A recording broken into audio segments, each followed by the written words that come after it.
시간 되시면 가셔서 한번 이렇게 이 앞뒤로 17장을 우리가 읽었지만 14장 14장부터 이렇게 쭉 14장 15장 보면 성령에 대한 예수님이 이 이후에 우리가 18장에 보면 제목이 하나 써 있죠. 잡히시다. 예수님이 이 기도를 예수님의 기도거든요. 오늘 하신 것이 예수님의 기도, 예수님의 중보기도.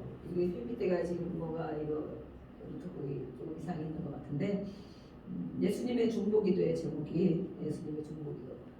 중보자는 워낙 우리가 중보기도라는 말을 쓰지만 사실은 엄밀히 따지면 중보기도는 중보자는 한 분밖에 없다. 예수님만이 중보자다 이렇게 하거든요. 그래서 우리가 어떤 분들 그걸 이제 가르치시는 분들은 우리가 중보기도 하겠습니다. 나라를 위해 중보기도, 당신을 위해 중보기도 이렇게 많이 일반적으로 쓰는데 사실은 중보기도란 말은 엄밀히 따지면 맞지 않는 것이다. 예수님만이 중보자이기 때문에 하나님과 우리 사이를 해결하신 분이 예수님이기 때문에 예수님만이 중보자고 예수님이 하는 기도가 바로 중보기도고 우리가 하는 기도는 간구기도 아니면 다른 사람에서 하는 기도, 도보기도 뭐 이렇게 한다고 그래요. 그렇지만 우리가 일반적으로 그냥 중보, 중간 역할을 다른 사람을 위해서 우리가 내가 대신 기도해주고 그 사람을 위해서 이렇게 하는 것들을 중보기도라고 표현을 하는데 엄밀히 따지면 이렇게 예수님만이 하시는 게 바로 중보기도라고 하는 거예요. 그래서 오늘도 제가 이제 힘들고 어려울 때도 성경을 많이 읽고 특별히 이 기도는 제가 이 이제 설교를 하려고 한참 전부터 언제 이걸 해야겠다 많이 이렇게 잠언을 이제 격주를 이렇게 하면서 이제 저희 감동 말씀들을 전하잖아요. 또 근데 이것을 이제 그 전부터 하려고 많이 했는데 기회가 없었어요. 그러다가 또 이거를 해야 되는데 이 설교를 좀 했으면 좋겠다 그런 마음이 들었는데 마침 또 성찬식도 있어서 이 내용이 너무 같은 우리가 다 읽었지만 같은 흐름이 있는 말씀인 것 같아요. 그래서 이 예수님이 오늘 하신 기도는 예수님이 잡혀갈 예수님의 입장을 한번 이 시간 우리가 헤아려봤으면 좋겠어요. 예수님의 입장. 내가 만약에 예수님의 입장이라면 우리가 예수를 믿는 사람이잖아요. 우리는 작은 예수다라고 하잖아요. 그렇죠? 예수님의 제자, 작은 예수. 네, 그러는데 예수님이 이제는 십자가에 잡혀서 이제 그 로마 병장들이 잡혀서 십자가에 못 박힐 날이 다가온 거예요. 날짜로는 이게 뭐 그날 우리는 바로 18장 이어서 있어서 바로 끝나고 잡혔느냐 그러겠지만 여기서 보면 18장 1절을 보면 예수께서 이 말씀을 하시고 제자들과 함께 겟세마네 동산에 가서 거기서 이제 이렇게 잡히는 거죠. 시간적으로는 몇 시간이 흐른지 아니면 뭐 정확하게는 알 수 없지만 이렇게 연결이 돼 있어요. 그래서 바로 우리가 생각하는 만약에 오늘 이렇게 기도하면 내일 내가 잡혀서 고문당하고 십자가에 못 박는 날이다. 이렇게 한번 생각해 볼 수 있을 것 같아요. 예수님 지금 그런 심정이다. 그 심정인데 바로 그걸 앞에 두고 내일 우리가 정말 뭐 사형을 당하는 사람들도 있고 아니면 뭐 내일 뭐 수술한다. 그렇게 해도 마음이 많이 안 좋죠. 내일 정말 위험한 수술을 내일 한다. 죽을 수도 있다. 죽을 수도 있다. 그렇게 생각한다면 많이 마음도 물론 기도해서 마음이 평안하고 할 수도 있지만 정말 위험한 수술이고 이걸 하다가 거의 죽을 수 있는 확률이 살 수 있는 확률이 90%가 돼야 되는데 죽을 수 있는 확률이 90%다 그러면 정말 뭐 목숨을 내려놔야 우리가 되겠죠. 근데 예수님은 100%잖아요. 100%인데 이전에 제자들을 모아놓고 다 말씀하셨어요. 이 말씀도 제자들에게 사실 하신 말씀이에요. 예수님은 많은 사람에게 하신 말씀들이 있고 또 제자들에게 하신 말씀이 있고 그 말씀을 풀어서 또 이렇게 설명해 준 게 있어요. 근데 이 전에 보면 내가 이제는 아버지에게 갈 것이다 라고 암시를 계속했죠. 제자들은 너무 그걸 몰랐어요. 예수님이 늘 우리와 함께 있고 같이 늘 어울리고 언제까지나 같이 어울리고 또 같이 일을 하고 또 예수님이 이렇게 지지도가 높고 지금 막 선거 때문에 많은 방송에서 그런 걸 하고 있죠. 지지도가 이렇게 높고 이렇게 조금만 더 이렇게 간다면은 정말 예수님이 이 시대의 왕이 될 것 같은데 왕이 되면 그 주변에 있는 사람이 한 자리씩 다 차지하지 않겠어요? 그렇게 그런 정치적인 야망도 꾸고 있고 실제로 또 그 로마의 압제하에 살고 있기 때문에 더 그런 생각을 아마 했을 것 같아요. 그런데 예수님은 자꾸 말씀하시다 말고 뭐라 그래요? 내가 이제 아버지 나라에 갈 것이다. 가면 너희들이 이 땅에 그냥 두는 것이 아니고 오히려 더 너희들에게 기쁨이 될 것이다. 막 하는 거예요. 그러니까 정말 이해할 수가 없는 그런 말씀하셨어요. 그러면서 성령에 대해서 말씀하시기에 14장, 15장, 16장 계속 그렇게 있어요. 그래서 우리가 연결해서 읽으려면 오늘 이 말씀만 읽으면 딱 이게 예수님이 이런 기도를 하셨구나 라고 밖에 생각할 수 없지만 14장, 15장, 16장을 쭉 읽고 17장을 읽으면 웬만하신 분들은 눈물이 막 나실 거예요. 아마도 저도 이렇게 집에서도 읽고 다니면서 읽고 할 때 정말 이거를 제가 여러 차례 이렇게 읽었죠. 기도를 하면서. 그러면 정말 예수님이 나를 위해서 기도해주는 나만을 위해서. 우리가 제자잖아요. 제자라고 믿는 분들은 아멘? 내가 제자 예수님의 아무 생각 없이 읽으면 예수님이 이렇게 기도하셨구나. 이게 무슨 뜻이지? 이렇게 할 수 있어. 근데 내가 예수님을 믿고 예수님의 제자다 이런 마음을 가지고 14장, 15장, 16장, 17장 오늘의 기도를 읽으면 정말 예수님이 절절히 눈물을 흘리며 나를 위해서 기도해주는 그런 감동이 많이 있어요. 네, 그런 감동. 그래서 내가 이 땅에 사는 것이 예수를 믿고 살지만 예수님을 이렇게 다 아시는구나. 핍박을 받기도 하고 어려움을 겪기도 하고 또 그렇지만 예수님이 나를 위해서 이렇게 기도해 주시고 지금도 예수님은 로마서 8장에 있죠. 하나님 우편에 가서 우리를 위해서 기도해 주고 계신다. 믿어집니까? 안 믿어지죠. 예수님 너무 막연할 수도 있어요. 막연할 수도 있는데 정말 예수님은 우리를 향해서 예수를 믿는 자들 또 모든 인류를 위해서 이렇게 기도해 주고 계신다고 말씀하셨어요. 그래서 연결해서 읽으면 정말 많은 감동이 되어지고 예수님이 가까이 있는 게 정말 느껴지고 내 안에 있는 게 느껴지고 실제로 옆에서 우리가 중보기도 다른 사람이 하면 기도하는 사람만 알잖아요. 기도를 받는 사람은 누군가 날 기도해 주겠지. 아니면 내가 조금 힘들었을 때 잘 넘어갔다. 그러면 나를 기도해 주는 사람이 있어서 그렇구나. 이럴 수도 있어요. 그런데 기도하는 사람만이 아는 거예요. 그죠? 우리 다 기도해 보셨죠? 자녀를 위해서도 기도해보고 나라를 위해서도 기도해보고 또 가족들을 위해서도 기도해보고 이렇게 기도한다면 그러면 정말 대신 때로는 대신 눈물이 많이 나고 대신 이렇게 그 마음을 헤아려서 기도할 때 하나님 그 마음을 주기 때문에 이렇게 중보 기도할 때 그 은혜를 많이 부어주시는 걸 알 수가 있어요. 그래서 이 예수님이 바로 하신 기도가 중보 기도, 이 오늘 있는 이 기도인데 가장 어떤 분들은 성경에서 요한복음을 정말 귀하게 여기기도 하지만 그 중에서 이 17장 말씀을 가장 심도가 깊은 말씀이다라고 말해요. 우리가 이 모든 성경이 예수님을 말하고 있잖아요. 성경 한 권이 구약은 다 오실 메시아가 올 것이다. 선지자들이 이렇게 많이 왔다가 이렇게 하나님 말씀을 전했지만 그 분들은 일부분을 메시아가 올 것을 미리 예표하기 위해서 이렇게 하신 분이다. 그 다음에 신약은 예수님이 오셔서 이런 일을 하고 있다. 또 그 다음에 요한계시록 이후에는 그 예수님은 다시 오실 것이다 라고 말하고 있어요. 그래서 성경 전체는 예수님을 말하고 있는 건데 특별히 요한복음에는 사도 요한이 이렇게 예수님을 가까이 접하고 또 제일 오랫동안 살아남았던 제자였고 다른 분들은 다 순교를 일찍 당한 분도 있고 그러잖아요. 사도 요한은 이렇게 그런 분이 거기다 또 이렇게 예수님에 대한 기록 그 사랑을 많이 힘입어서 이 말씀을 기록할 때 이 특별히 17장 말씀이 가장 심도 있는 말씀이다라고 이렇게 하시는 분들이 많이 있어요. 그래서 이 예수님의 중보기도 우리를 위한 나를 위한 중보기도다라고 믿으시고 또 시간이 되실 때 한번 힘들 때 그럴 때 또 한 번씩 이렇게 마음으로 14장, 15장, 16장, 17장 이렇게 쭉 연결해서 읽으면 정말 은혜가 많이 될 것입니다. 그래서 이렇게 예수님 체포 당하기 전에 거의 마지막 이 고별 설교 이전에 한 것이 바로 고별 설교예요. 예수님의 마지막 설교.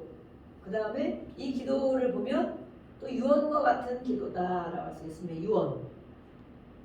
우리가 유언에 대해서는 알고 있죠. 예수님의 유언이라면 우리가 그걸 정말 믿을만 하겠구나. 그죠? 죽는 사람이 뭐 그렇게 거짓말을 그렇게 하고 죽겠어요. 일반 사람들도 만약에 꼭 내가 죽기 전에 남겨야 할 말이 있다 그러면 정말 진실을 말하지 않겠어요. 누구에게라도. 예수님이 바로 그런 기도를 한 것이다. 그래서 이것은 바로 대제사장 대신 예수님의 기도 또 가장 긴 기도문, 또 가족과 같은 제자들에게 하신 기도, 또 가정을 위한 기도가 될 수도 있고, 이 기도를 제가 물론 이렇게 많이 기도하고 성도님을 위해서도 가족들 위해서 기도하지만, 이것은 특별히 또 제가 해석에 대한 이런 해석을 보고 또 책을 보고 하니까 가장이 할 수 있는 기도다라고 했어요. 가장.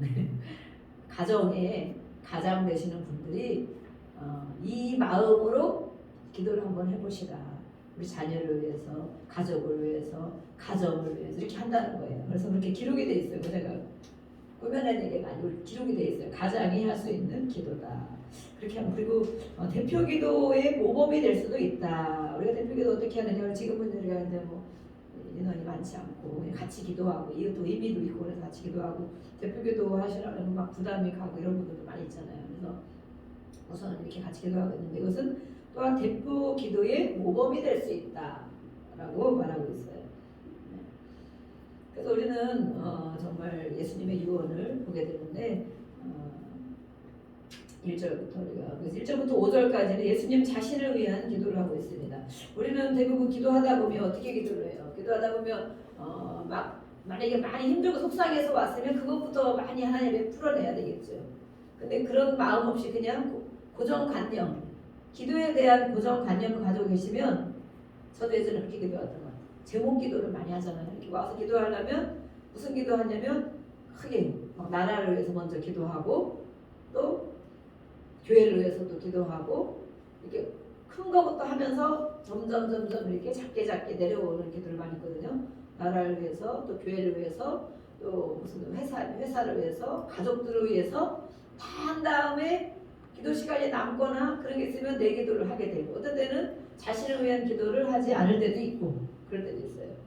그런데 제가 이제 치유를 접하고 내 내면의 이런 것들을 많이 알고 이것이 중요하다는 것을 많이 깨닫고 난 후에는 사실은 내 내면을 위해서 먼저 기도하죠. 내면을 위해서. 내가 속상한 게 있으면 속상한 것을 먼저 마음 풀어내는 기도, 답답한 게 있으면 답답한 걸 먼저 풀어내는 기도, 억울하고 막 분노가 치밀고 이런 게 있으면 그걸 가지고, 우리가 생각하면 그걸 가지고 나라를 위해서 기도해, 그걸 가지고 가족을 위해서 기도해. 어떻겠어요? 네. 이치가 안 맞는 것 같죠? 네. 억울함을 많이 품고 자녀를 위해서 기도해. 이 많이 쌓인 채로. 그러면 정말 진실된 기도가 될까요? 아니면 입으로만 그냥 하는 기도가 될까요? 그래서 우리는 우리 내면을 알아야 돼. 내면.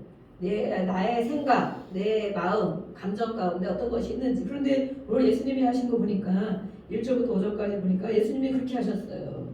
자신을 위해서 먼저 기도하셨어요. 자신. 네.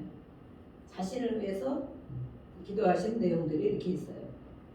그래서 우리 자신의 연약함이 이런 것들이 있다면 먼저 그런 걸 다 풀어내고, 하나님 용서받을 거 용서받고, 풀을 거 풀고, 또 억울한 거 다 호소하고, 그 이후에 감정이 정리가 되면 그때는 자식을 위해서 기도하고, 남편을 위해서 기도하고, 부인을 위해서 기도하고, 사업을 위해서 기도하고 이렇게 하는 거예요. 그래서 그렇게 풀어냈을 때 하나님 성령이 우리 안에 쓰레기들이 제거되고 성령이 부어지기 때문에 그걸 가지고 이제는 사실 기도하는 게 맞는 거다. 그러니까 예수님이 하신 걸 봐도 맞고, 우리가 계속 기도했던 걸 봐도 사실은 맞는 것이고. 근데 저도 이제 다른 분들이 왔을 때는 그분들 위해서 내가 먼저 기도한 다음에 늘 저는 이제 내 안을 이렇게 해결하는 것을 하고 있죠. 그러다가 그분들이 오면 같이 그냥 제목 기도해주고 이렇게 해주고 그러는데, 어쨌든 이렇게 순서가 이렇게 된다는 것. 그래서 예수님이 1절부터 5절까지 말씀에는 자신을 위한 기도인데 어떤 기도를 했는가라고 우리가 보니까 아버지 하나님을 영화롭게 하는 것을 위해서 기도했어요. 아버지 하나님을 영화롭게 합니다 라고 기도한 것이죠. 그런데 이것을 보면 아들을 영화롭게 하사 아들로 아버지를 영화롭게 하게 하옵소서.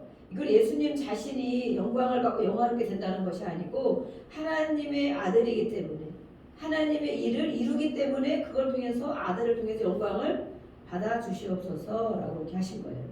그래서 우리 3절은 아주 유명한 말씀이에요. 영생, 우리가 영원한 생명을 얻는다 예수를 믿으면. 그런데 영생이라는 것에 대해서 설명하고 있어요. 영생이라는 것은 곧 유일하신 참 하나님과 그가 보내신 자 예수 그리스도를 아는 것이다 라고 말하고 있어요. 우리가 영원한 생명, 예수를 믿고 영원한 생명을 얻습니다 라고 우리가 영원한 천국을 많이 생각하고 있는데 오늘 말씀에서 보면 하나님을 아는 것이다. 참 하나님, 한 분뿐이신 참 하나님을 아는 것, 또 예수님을 아는 것. 아는 것을 우리는 가끔 1년에 한 번 보는 것도 안다고 할 수 있어요. 안다고 할 수. 그렇지만 여기서 안다는 의미는 경험하여 안다는 의미. 가족이 제일 잘 안다고 잘 알죠. 가족이 제일 잘 알 수 있다.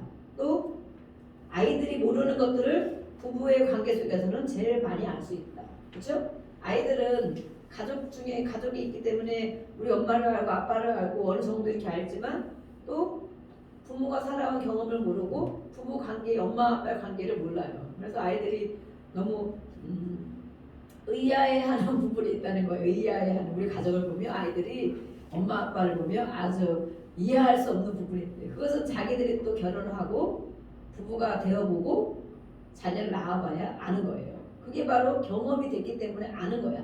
내가 부모님을 아는 것과 엄마 아빠를 아는 것과 또 다르다는 거지. 내가 진짜 이렇게 결혼하고 부부가 있고 가족이 있는 게 다르다는 거예요. 그래서 내 아이들이 뭐가 의아하냐 하면 그 전날까지 막 싸우고 정말 어떻게 보면 원수 될 것 같고 엄마 아빠가 막 싸우는 거지. 그러면 애들이 싸우면 엄청 긴장을 하고 그래요. 그래서 때 어떤 분들은 이 인격이 이 성품이 갖춰진 분들은 자녀들 앞에서 큰 소리 안 하고 안 싸운다고 이렇게 하더라고요. 왜냐면 우리가 어렸을 때 한번 생각해서 어렸을 때 가정에서 부모가 막 싸우잖아요. 예전에는 아버지들이 정말 술 먹고 막 이렇게 뒤집어 엎고 막 폭력하고 막 이러잖아요. 술 안 먹어도 하는 사람이 물론 있어요. 그렇지만 술 먹고 대부분 막 이렇게 하잖아요. 그러면 그 어린 아이들이 보고 자란단 말이에요. 그럴 때 이 아이들의 느낌이 어떠? 우리의 느낌이 어때? 저도 그런 경험. 저는 아버지한테 혼나고 뭐 매박 이런 적은 한 번도 없는 것 같은데 이 막 이렇게 그렇다고 막 크게 무슨 분노를 내고 아버지는 그런 성품은 아니었어요. 근데 어쨌든 간에 본인 안에 이렇게 지금 제가 나이가 먹고 치유를 받고 나서 이렇게 생각을 해보면 아버지의 삶이 정말 이해가 간다. 우리 아버지는 일본에서 그때는 공부를 독자라서 할아버지 공부를 많이 시킨다고 해서 일본 유학을 보낸 것 같아요. 근데 공부를 많이 하고 돌아왔는데 뭐 6.25가 터졌는지 어쩐지 그런 것 같아요. 그러니까 막 갔다 왔는데 아무것도 이렇게 할 수 있는 일이 없는 거예요. 그리고 부모 관계도 아마 떨어져 있던 것 같고 그 자세히는 못 들었는데 제가 그 부분만 오빠한테 듣고 그랬는데 그 공부를 해온 것을 가지고 와서 써먹을 수 있는 게 없던 것 같았어요. 아마 우리나라 시대가 그때 그래가지고 그래서 서울로도 가지 못하고 그냥 시골에 눌러 가기 거기까지도 안 가고 한양까지 가고 눌러 앉아 있으면서 그냥 무기력하게 농사짓고 하는 그런 일을 한 거야. 전혀 자기와 맞지 않는 일을 한 거야. 그리고 안 해본 일을 한 거고 아무 재산도 아무것도 없고 아마 그 할아버지 할머니 이런 것들이 어떻게 뭐 잘 처리가 됐는지 혼자니까 독자니까 혼자니까 얼마나 아무도 없고 그렇겠어요. 그런 사정을 보면 그러니까 늘 마음에 이렇게 무기력한 것과 정말 아버지는 학자 같다고 그래서 학자로 동네 사람들과 글 써주고 이런 것도 와서 해주고 제가 그런 거 많이 받고 했는데 우리가 그런 머리를 조금 닮은 게 있었거든요. 근데 아버지는 그런 성품인데 그래서 공부해서 뭐를 해야 되는데 그것을 싸지 못하고 이렇게 농사짓는 일을 하는데 뭐 재산이 하나도 없고 남의 돈 이렇게 하고 그러니까 자기 인생이 어떻겠어요. 그런 인생을 살다 보니 이 마음에 많이 이렇게 힘든 것들이 많이 있었던 것 같아요. 그래서 그때는 옛날에 막걸리를 먹잖아요. 그래서 한번 이렇게 막 싸운 경험을 저는 많이 못 봤는데 한번 막 소리를 질렀는데 우리가 막 쫓겨났어. 막 이렇게 쫓겨나갔다가 아버지 잠은 들어가야지. 그게 저에게 오랜 기억에 남아있는 거예요. 그게 저에게 두려움으로 남아있고 불안으로 남아있고 또 그래서 누가 막 소리만 크게 지르면 막 움찔하고 막 한 대 맞으면 죽을 것 같고 막 이런 것들이 저 안에 이렇게 있더라고요. 그래서 내가 아버지한테 매맞고 혼나고 막 이런 건 없는데 그때 그 경험이 내 어렸을 때 경험이기 때문에 어린 사람은 당장 무섭기만 한단 말이에요. 무섭고 어렵고 두려운 마음이 든단 말이에요. 어떻게 자기가 할 수 있는 힘이 없기 때문에. 그래서 그 아이들이 분노가 쌓이는 거예요. 분노 쌓여서 내가 나중에 커봐라. 그때는 내가 가만 안 있지. 뭐 이렇게. 그래서 지금 뭐 사건들이 벌어지는 게 바로 그런 거예요. 그래서 우리는 이렇게 이런 것을 아시는 분들은 절대 이렇게 부부간에 큰 소리 안 치고 할 말 있으면 나가서 이렇게 얘기하게 되고 엄청 절제하는 거죠. 감정이. 근데 그런 사람이 정말 많이 드물죠. 그냥 막 애들이 있거나 말거나 막 한단 말이에요. 그럼 그 아이들을 생각을 안 한다는 거예요. 그래서 이렇게 두려움과 불안인데 아이들이 부부가 이렇게 막 싸우고 그럴 때 정말 저렇게 하다 이혼하는 거 아닌가, 저렇게 하다가 정말 우리 엄마가 맞아 죽는 거 아닌가 막 이런단 말이야. 그런데 며칠 지나 보면 또 아무렇지도 않게 둘이 밥 먹고 이렇게 있다는 거야. 그러니까 아이들은 그게 여기서는 이해가 안 가는 거예요. 이해가. 그렇지만 이 부부는 또 그렇잖아요. 우리가 살아보면 그렇게 살 수만 없고 다시 또 풀어내고 각자 풀어내고 또 일상을 살아야 되기 때문에. 근데 이렇게 우리가 이해 못하는 부분이 있다라는 것을 안다는 걸 얘기하다가 여기 갔어요. 제가 그래서 하나님을 알고 예수님을 안다는 것은 바로 그렇게 많은 경험, 부부관계 같이 가장 가까운 부부관계. 그래도 우리가 모르는 부분이 많이 있어요. 부부도. 그렇지만 그래도 모든 사람보다 제일 아는 것은 부부의 관계다. 그래서 그만큼 아는 것을 하나님을 안다. 내가 하나님을 좀 알지. 내가 예수님을 알아 라고 말하는 것은 바로 이런 거라는 거예요. 이렇게 경험한 것, 경험해서 아는 것. 이것이 바로 이런 경험과 이 믿음을 가지고 살아가는 인생이 바로 영생이다. 영생. 이렇게 살면서 천국까지 가는 거죠. 하나님을 아는 것. 이것이 바로 영원한 생명이라고 말하고 있어요. 그래서 예수님이 또 5절까지 보니까 아버지께로 하라고 한 일들을 내가 이렇게 다 했습니다 라고 말하고 있죠. 그래서 이제 아버지를 영화롭게 하는 삶을 삽니다. 4절부터 16절까지 보니까 창세 전에 한 분이 같이 계셨어요. 성부, 성자, 성령께서 같이 계셨어요. 그 같이 계셨던 그것들을 이제는 다 이루었습니다 라고 말하고 있어요. 아버지의 그 하라고 하신 일들, 예수님을 이 땅에 보내셨을 때 맡겨주신 일들, 그래서 일들을 다 이루었습니다 라고 있어요. 우리도 예수님만 그렇게 하고 이 땅에 우리가 왔을 때 이 땅에 하나님이 우리를 보내셨잖아요. 그죠? 내가 태어나고 싶어 태어나고 왜 낳냐고 우리 아이들은 막 그래. 왜 나를 낳냐고 그렇게 안 키울 거면 왜 낳냐고 막 그렇게 하지. 그러면 부모님도 뭐라 그래요? 내가 낳고 싶어 낳냐고 내가 낳고 싶어 낳냐. 어떤 사람은 그렇게 애를 낳고 싶어도 정말 20년 30년이 돼도 별거 막 시험관 수술 이런 걸 다 해도 애를 못 낳는 사람이 많이 있어요. 그런데 아이들은 막 그렇게 물론 어리니까 그런 말을 하고 뭔가 자기 인생이 안 풀린다고 생각하니까 그런 말을 하겠죠. 근데 우리 부모도 하나님 우리는 예수를 믿기 때문에 하나님이 너를 보내셨으니까 낫지 이게 우리는 할 수 있어요. 그래서 하나님이 우리를 이 땅에 보내셨다는 겁니다. 한 생명을 이 땅에 보내신 목적이 있다는 거예요. 예수님을 보내신 것처럼 우리를 이 땅에 보내신 목적이 있다. 그것을 우리는 이루고 있는가? 이루며 살고 있는가? 여기는 물론 27장 한 장 말씀은 정말 2절, 3절 가지고도 2-3시간 설교를 할 수 있는 사실은 분량이지만 우리가 그냥 가볍게 가는 건데 이 마음을 가지고 우리가 성찬식 되기 때문에 그 마음을 가지고 살아야 된다는 거예요. 그래서 이렇게 저는 이런 말씀을 정말 눈물도 많이 났고 하나님이 저도 고비를 많이 넘겼지만 이렇게 살다가 내 인생이 끝나는 것인가 하고 막 후회스럽기도 하고 그런 생각을 많이 했지만 이렇게 이 말씀을 또 읽고 내 인생을 살펴볼 때 하나님의 나를 이 땅에 보내신 목적이 무엇인가, 그것대로 내가 살고 있는가, 오늘도 내가 그것에 하나님 말씀에 순종하고 하나님이 보내신 그 목적대로 살고 있는가. 그렇게 못할 때가 많이 있잖아요. 연약해서 못할 때도 있고, 저기서 뭐 특별히 몸이 약하거나 아팠을 때 며칠 막 누워있고 힘들고 그 시간이 제일로 아까운 시간이 그 시간이 아무것도 못하는 시간만. 그래서 어떻게든지 안 아프려고 이제 많이 애를 쓰기도 하고 지금은 그냥 진통제라도 먹어야겠다 막 이렇게 하는데, 어쨌든 하루하루 이렇게 보람된 나를 이 땅에 보내신 목적대로 살아가는 그런 보람 있는 인생, 하나님이 보실 때 우리도 육신도 열심히 살고 있지만 하나님의 나를 보내신 목적대로 살고 있는 거. 예수님은 말씀하고 있어요. 그렇게 살았다고 말씀하고 있고, 또 9절부터는 이제 기도를 하고 계시는 거예요. 그 예수님에 대한 하나님이 보내신 목적에 대한 것들을 다 이렇게 기도로 올려드리고, 9절부터는 내가 그들을 위하여 비옵나니. 그들은 누굴까?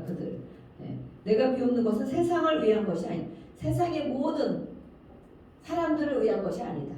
모든 사람을 위한 것이 아니고 그들을 위하여 기도한다. 이 그들이 바로 예수님을 믿는 자, 예수님을 따르는 자, 예수님의 제자된 자, 예수를 믿겠다고 하는 사람을 말하는 거예요. 내가 주신 자들, 나에게 주신 자들, 예수님께 주신 자들이 있다는 거예요. 그들은 또한 아버지의 것이다 라고 하면서 이 그들을 위해서 이제는 쭉 이렇게 기도하는 내용이 15절 이렇게까지도 있고 이게 제자들을 위한 기도가 계속 이어지고 있습니다. 그래서 예수님은 우리는 디모데전서에도 모든 사람이 구원받기를 원하시는 하나님의 계획이 물론 있으시지만 예수님은 그 많은 사람과 어울리고 또 같은 주변에 따라다니고 그런 사람도 있었지만 특별히 이렇게 모든 사람들이 그렇게 되기를 원하는 하나님 아버지의 마음도 물론 있겠지만 이 오늘 기도한 것 또 예수님이 실제로 가르친 것은 예수님을 따르는 자들, 예수님의 제자된 자들을 위해서 기도하신 거예요. 그래서 오늘 이걸 보면 제가 처음에 그랬잖아요. 이 말씀이 내가 예수를 믿는 자다, 예수님의 제자다, 예수님 잘 믿어야지 이런 마음 있는 분들은 이 기도가 정말 마음에 구구절절 진짜 예수님이 나를 위해서 막 기도하는 것 같은 정말 한 절 한 절 눈물이 막 나는 이런 이거 기도예요. 진짜 누군가 우리를 위해서 기도해줘도 감사한데 예수님이 하나님의 아들 예수님이 나를 위해서 기도하는 것이 너무 많이 느껴지는 이 기도문이거든요. 그래서 이렇게 예수님의 제자를 위해서 기도하고 있습니다. 그들은 모든 사람을 위한 것이 아니고 부름받은 일부 사람을 위한 것이다. 우리는 부름받은 자입니까? 네. 부름받은 자입니까? 예수님이 이 땅에 하나님이 이 땅에 우리를 보내셨다고 믿습니까? 우연히 살다가 이렇게 그냥 살다가 우연히 가는 것입니까? 네. 우리는 이것을 한번 생각해 봐야 돼요. 그래서 이렇게 세상에 남아있는 자들에게 어떻게 되라고 기도를 해주셨는가 보니까 11절에도 나는 세상에 더 있지 않고 그들은 세상에 있고 그렇죠. 예수님이 이제 가시니까 아버지께로 가니 내게 주신 아버지 이름으로 그들을 보존하여 주시고 지켜달라고 기도하는 우리가 자녀들을 지켜달라고 기도하는 것처럼 그래서 이것은 바로 가장 아버지가 할 수 있는 기도다라고 우리 아버지 되신 분들은 한번 해보시길 바랍니다. 이 말씀을 가지고 그래서 그들을 보존하사 우리도 그와 같이 하나가 되게 하옵소서. 어떤 분은 훌륭한 유명한 신학자가 있는데 유언 마지막 정말 그분이 실제로 유언을 하게 됐대. 실제로 유언을 하게 되고 마지막 무슨 기도를 하고 싶으냐 하니까 이 기도를 뽑았대. 이 기도를. 그래서 이 기도는 예수님의 유언과도 같은 기도. 실제로 우리가 정말 그런 위기에 있을 때 아니면 정말 내가 하나님께로 가는구나 그렇게 있을 때 하나님 나는 예수님이 한 것처럼 똑같은 그 마음이 있는 거 나는 이제 하나님께로 가는데 우리 자녀들 이 땅에 남아있는 자들을 지켜주시옵소서. 저들도 하나님 나라에서 만나게 하여 주시옵소서. 또 저들도 내가 하나님과 하나가 돼서 한 마음이 되고 하나님의 은혜를 누리다가 하나님의 말씀에 순종하다 이렇게 가는 것처럼 저들도 그렇게 되게 해주시옵소서. 예수님의 기도, 예수님의 유언이 바로 우리의 유언이 될 수가 있습니다. 그들도 보존하여 주시사 지켜달라고 우리도 그와 같이 하나가 되게 하여 주옵소서. 예수님 여기서 하나가 되게 하라는 기도를 많이 했어요. 그렇게 다 하나가 되기를 원했지만 12절에 보면 하나도 멸망하지 않기를 원했지만 그 12명의 제자 중에 가룟 유다 한 사람은 멸망의 자식이었습니다 라고 말씀하고 있어요. 그 예수님의 제자가 다 예수님이 이들에게 다 이 한 마음으로 이렇게 되기를 원하지만 그 중에는 멸망의 자식들도 있다. 그래서 우리는 이 전도를 물론 모든 사람의 전도를 하기도 하고 그러지만 해도 정말 이렇게 하나님을 대적하는 거죠. 하나님을 대적하는 세력들. 우리는 바로 그것도 공산주의 세력이라고 해요. 공산주의 세력. 그래서 우리는 다 회개하기를 원하고 하나님 앞에 무릎 꿇고 하나님의 자녀가 되기를 원하지만 끊임없이 하나님을 대적하는 세력들은 바로 사탄의 자식, 멸망의 자식이라고 예수님도 표시를 했어요. 멸망의 자식이 있다. 그런데 하나님께로 본인이 가시면서 이제는 그들을 성령을 보내준다고 말씀했기 때문에 충만케 하여 주시옵소서라고 또 이렇게 말씀하고 15절에도 악에 빠지지 않게 보존되기를 원합니다. 이런 구절을 정말 천천히 마음으로 한번 읽으면서 기도를 하시면 좋을 것 같아요. 그래서 그들이 세상이 악한 것을 알기 때문에 이 시대에도 세상이 악한 시대이고 악한 사람들이 이렇게 많이 있기 때문에 그 제자들에게 하나님께 기도하며 제자를 위해서 기도하면서 그들이 다만 악에 빠지지 않기를. 이것은 또한 주기도문에도 나와 있어요. 그렇죠? 그래서 예수님이 한 주기도문, 예수님이 가르쳐준 기도 이렇게 기도해라라고 가르쳐 주셨지만 이것은 또 더 깊이가 있고 더 많이 풀어서 이렇게 했다고 보면 되겠습니다. 또 예수님이 세상에 살지만 세상에 속하지 아니한 것처럼 그들도 예수님의 제자된 심령들도 그렇게 되게 해주세요. 우리가 자녀들이 학교에 가고 우리도 사회에 다 살면 완전 우리가 구별된 성도이지만 세상에 완전히 정말 어디 산속에서 혼자 수도하는 게 아니기 때문에 거기서 어울려 살아야 된다는 거예요. 자녀들이. 그래서 우리는 자녀들을 늘 기도해 줄 때 이렇게 보호하여 달라고 보호 기도도 해야 되지만 또 하나님 은혜 어떤 것들 핍박받지 않도록 이렇게 또 안전하도록 이렇게 보존받기를 또 기도해야 돼. 세상에 빠지지 않게 또 기도해 줘야 돼. 그래서 그들도 세상에 살지만 세상에 속하지 않은 세상에 살지만 세상과 짝하지 않고 살아갈 수 있도록 우리 자녀들도 이렇게 우리가 기도하고 우리 성도들에서도 이렇게 또 기도합니다. 진리로 거룩하게 되는 것은 바로 하나님의 말씀이다. 하나님의 말씀이 진리죠. 그 가운데 살아가는 것은 진리로 거룩함을 받아야 된다. 그래서 말씀 가운데 우리가 말씀을 읽고 말씀을 묵상하고 말씀을 선포하고 하는 것이 바로 우리가 진리 가운데 사는 것이다 라고 말하고 있습니다. 또 말씀을 읽었습니다. 17절부터 19절까지 말씀에 있습니다. 17절부터 19절까지도 계속 제자들에게 진리로 거룩하게 해달라는 기도, 또 구별되게 살게 해달라는 기도. 왜 그렇게 예수님이 기도하셨을까? 그렇게 많이 가르쳐 놓으시고서도 왜 예수님이 그렇게 기도하셨을까? 세상이 만만치 않다는 것이죠. 그래서 우리는 세상에서 짝하고 살아가는 것이 아니라 동화돼서 사는 것이 아니고 세상에서 구별된 사람으로 빛의 역할과 소금의 역할을 감당해야 되는데 그것을 감당하지 못하는 연약한 믿음을 갖고 있으면 세상에 동화된다. 같이 어울리게 된다는 것이 바로 말씀이 우리 가운데 있어야 된다. 말씀. 20절부터 26절까지 마지막 말씀을 보니까 기도가 확장되고 있어요. 처음에는 예수님 자신을 위해서 기도했고 제자들을 위해서 기도했고 그죠? 그다음 마지막에는 일반 성도들과 온 교회를 위한 중보 기도가 26절까지 이렇게 있어요. 20절부터 말씀 보니까 이렇게 많은 포괄된 기도, 넓은 의미의 또 기도를 하고 있습니다. 그래서 이 예수님의 중보 기도를 우리는 본받고 이렇게 기도하는 것이구나라고 우리가 배워서 사용하면 되겠습니다. 이것은 또한 성도들이 하나가 되기를 위해서 기도했습니다. 먼저는 예수님이 그랬죠. 우리가 1차, 1단계, 2단계, 3단계. 예수님이 먼저 자신을 위해서 기도할 때 그랬잖아요. 나는 하나님과 하나가 됐습니다. 내가 하나님 안에 있었습니다. 그리고 그 하나님 하라는 것을 했습니다. 다 이루었습니다.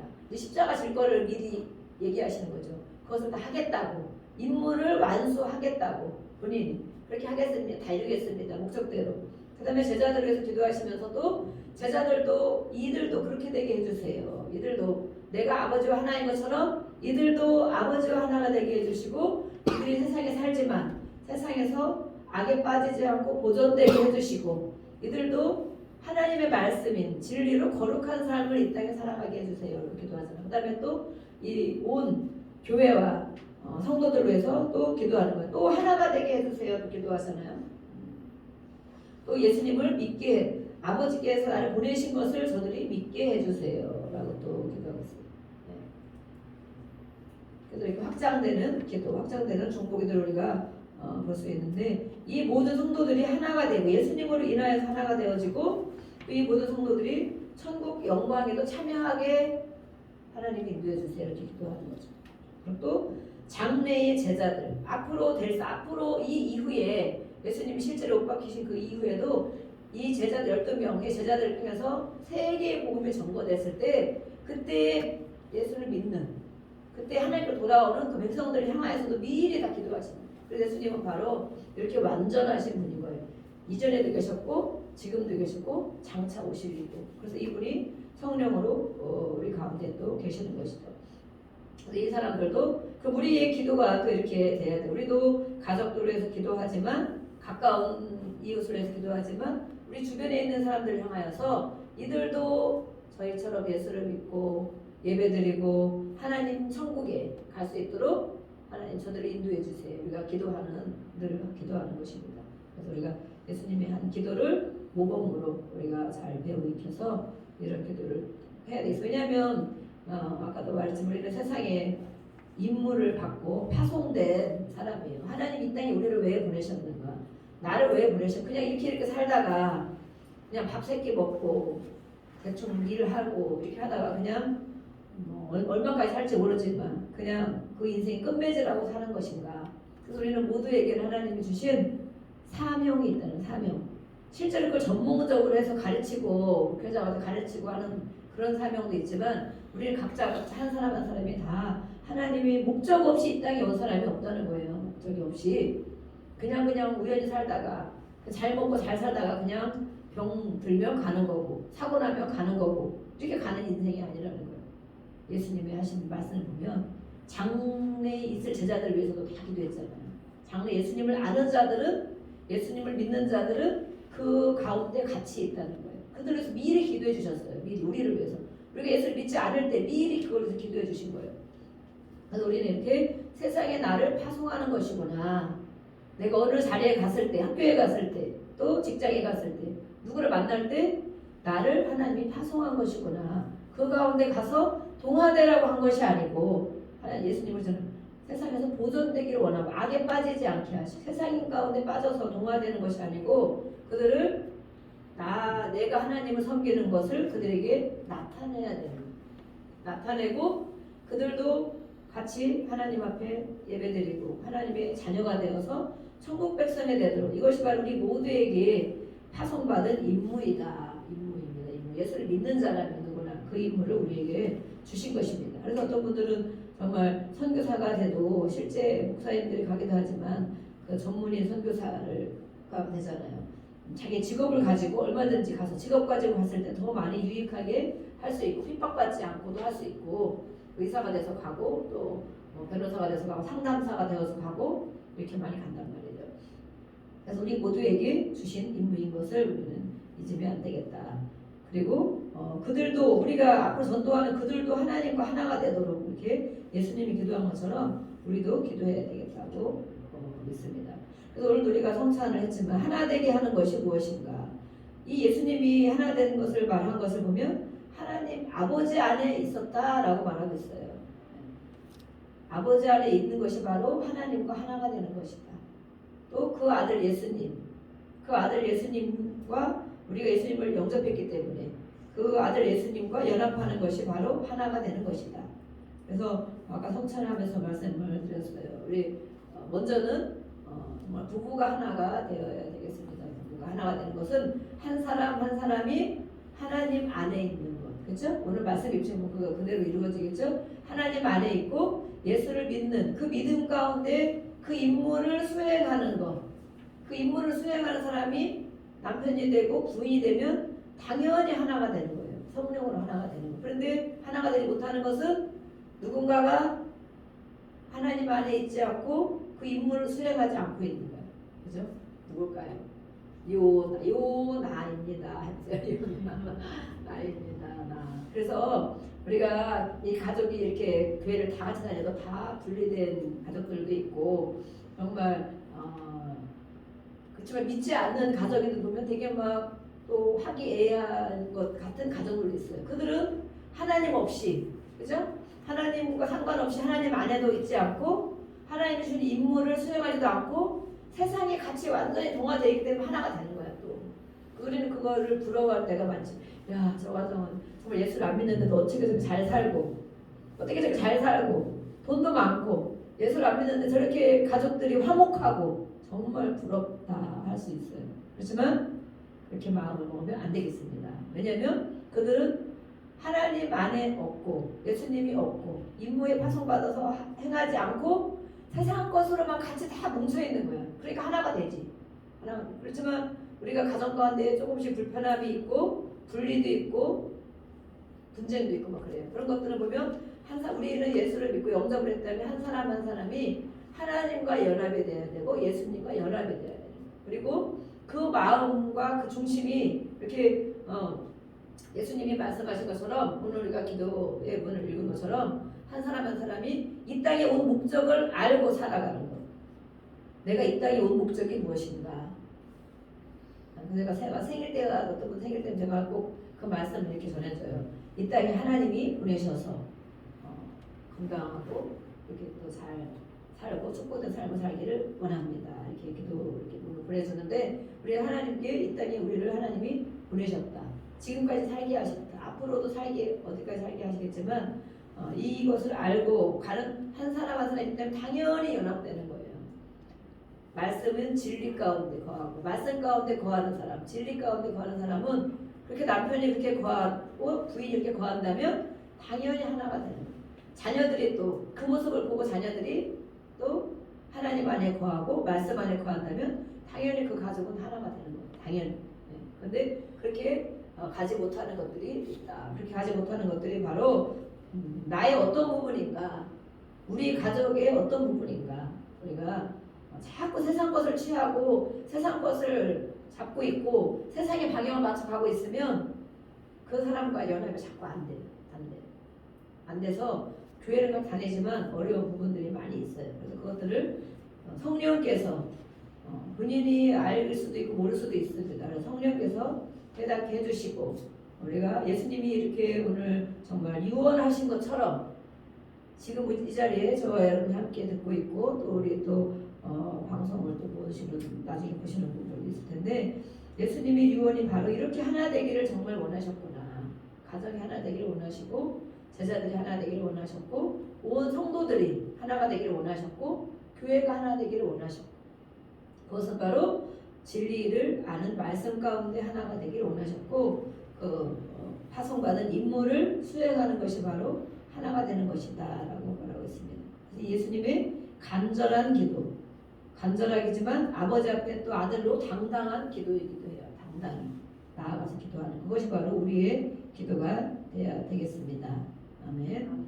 네, 시간 같이 우리 기도하겠습니다. 하나님